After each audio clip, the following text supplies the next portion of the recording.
Today, you must create a massive monochromatic masterpiece, one piece of bread at a time. What? You're kidding me, right? I don't even eat bread. Carbs are bad for you. How do you think I look this good?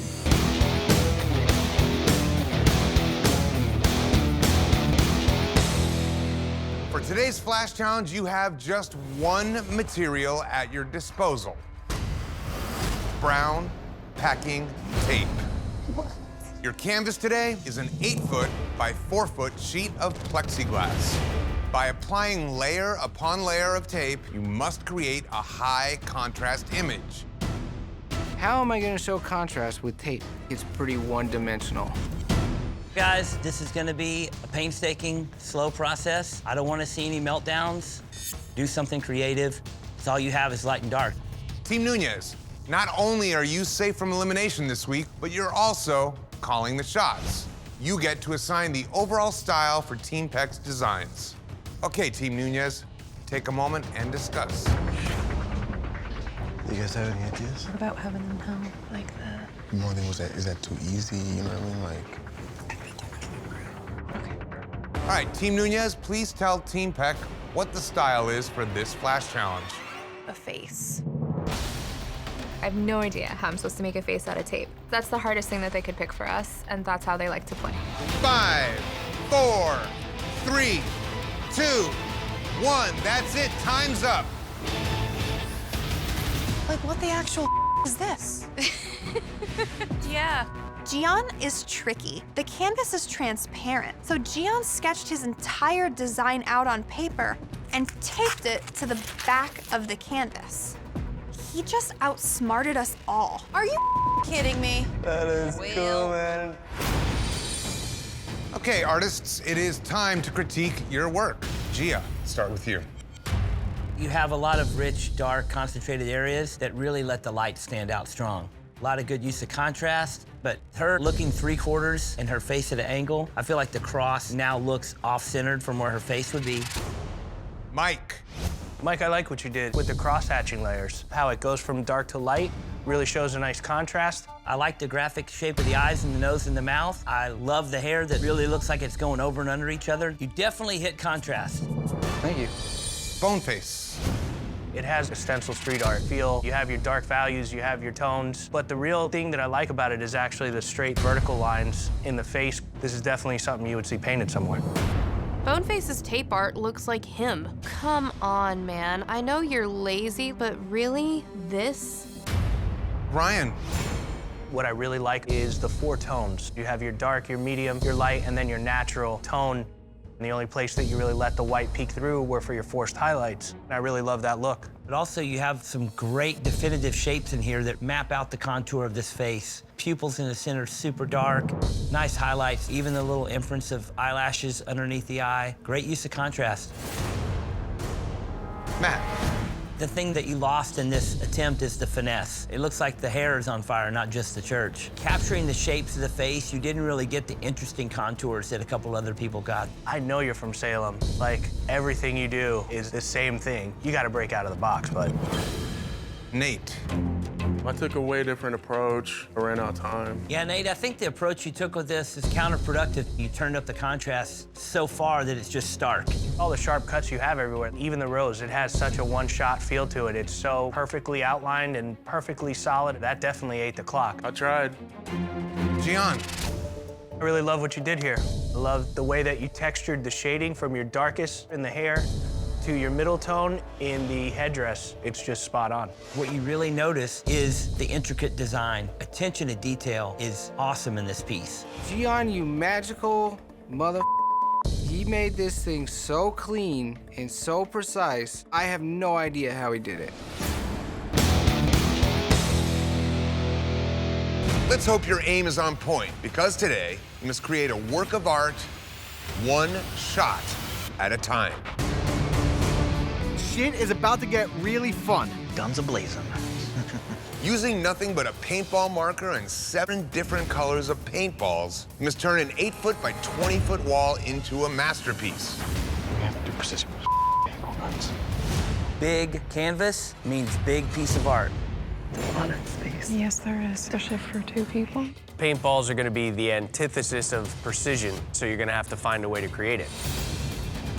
All right, it is time to critique your work. Men's team, let's start with you. At first glance, the dragon itself is a very child storybook kind of drawing, but you do have some defining details that do show precision. The details in the T stand out. The black background behind the dragon that fades into the blue background is a lot of contrast. You created some nice blends with the fire, certainly in the ear, that purple to pink. Dark to light transition is really nice. Overall, your subject matter is very strong and very legible. Thanks, gentlemen. Yeah, man. All right, women's team, you're up. The shining moment of this is the front of your piece, the side where the sun is, because you have all that stark black, so it really shows what's going on. I like that you went with an organic subject matter. The flowers that you do have a very Monet style of expressionism. I'll take Monet. I'll take Monet. Yeah. I'll take Monet all day. Today, you must create a dimensional masterpiece, one layer at a time. One layer at a time? What are we doing, baking a cake?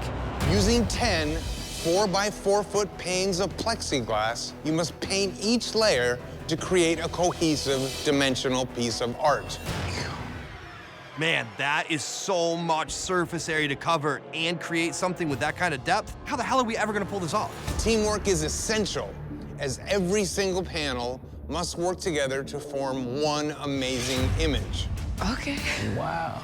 Make a dimensional painting. Some items in your painting will be farther back and some will be further up. You'll be able to put different layers and different stuff in the middle. You will be able to create all kinds of different effects depending on how you paint and how you layer.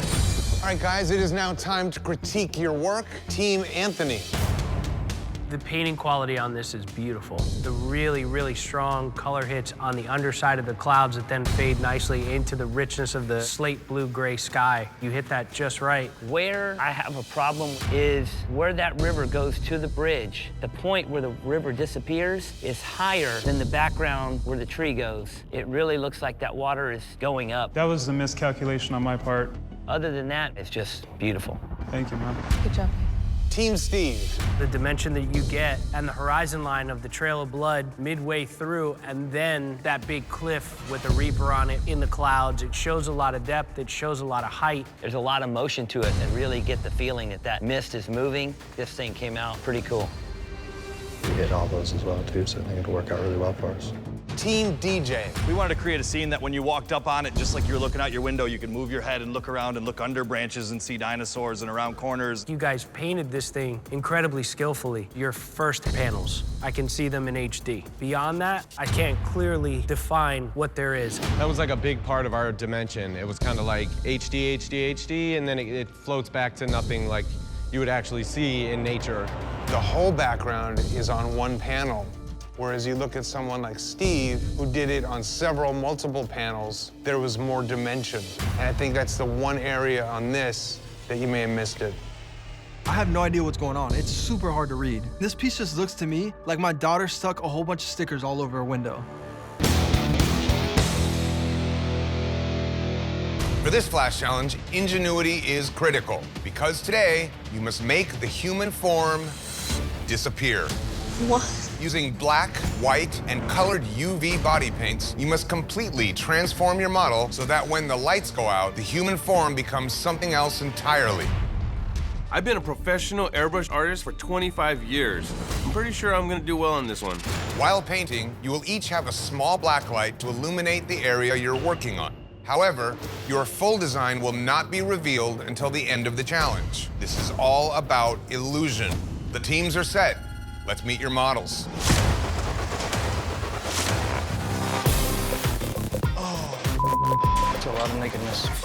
God damn it. They're buck naked. This is insane. Like naked. Like no pasties, no underwear. Wieners.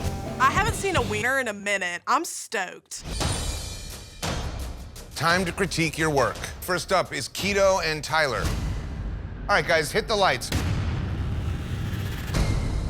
That's super rad. We were going for psychedelic because it's glow in the dark. The key here would have been to leave out parts of the body. There's glow in the dark all over the entire human form, so what we see is a silhouette of a human form. As far as the real ingenuity part of this challenge, you might have fallen a little bit short. Dave and Eric. Get the lights. Ooh.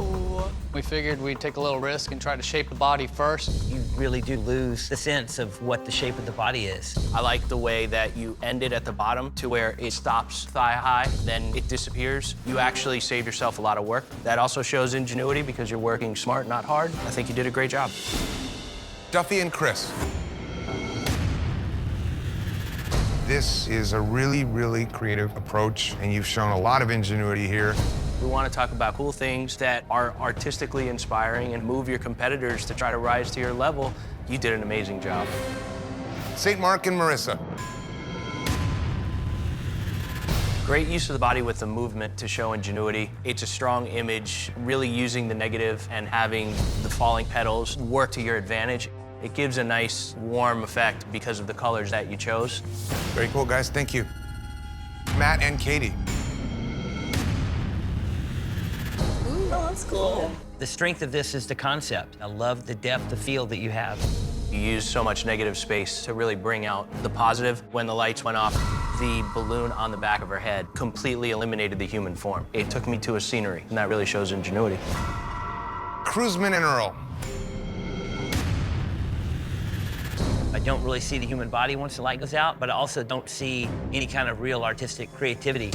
Obviously, this is gonna tie into a tattoo challenge. We're gonna be judging ingenuity, and if you're not hungry to win this challenge, I don't know how that's gonna help you out in this competition. Craig and Big C's. Let's hit the lights.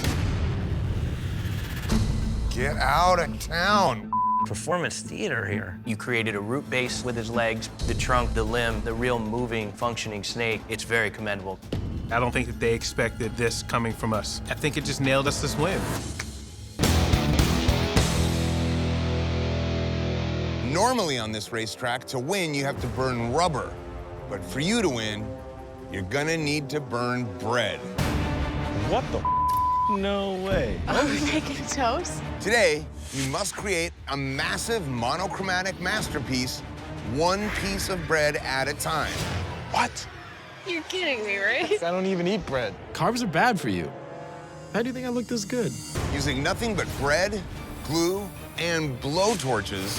What? Just light it on fire? You must toast each piece of bread to different shades, creating an impressive work of art with smooth gradients. I burn toast almost every single time I use a toaster. You expect me to do it by hand with fire? With fire. Just when you think it can't get worse, it just gets weirder. Today, we're looking for you guys to be able to shade with your blowtorches anything from very light to black. You could burn it and create your value. All right, it is time to critique your work. West, you're up. You have a lot of really smooth shading in the image. In the top of the hill, you go from totally burnt all the way to totally open bread in a very smooth transition. What I really like is how dark you went in the eye and how brilliantly you placed that negative piece of bread to get the highlight of the eye. So beautiful in there. It's just an extra touch that I think pushes this over the top. Thank God for my black and gray guys over here. Like, look at you guys. All right, East, you're up. You do get a lot of contrast in the image, so it is legible. Your shading in this piece is a lot like your shading in your tattoos, Jimmy. A lot of heavy black and then right to it. The transition that I see that I like the most is the way the coffee itself has that highlight towards the top left. The light sourcing on it's nice. Thank you. Thank you. We toasted them. All right, Midwest, you're up. You got a lot of crisp lines in the feathers, which looks good with this medium. There's not a lot of big, smooth areas of transition from dark to light, but you have a lot of heavy contrast. The background being really dark, and then the images that are coming forward, just stark white. Legibility of the design is super cool. Cool. Into it.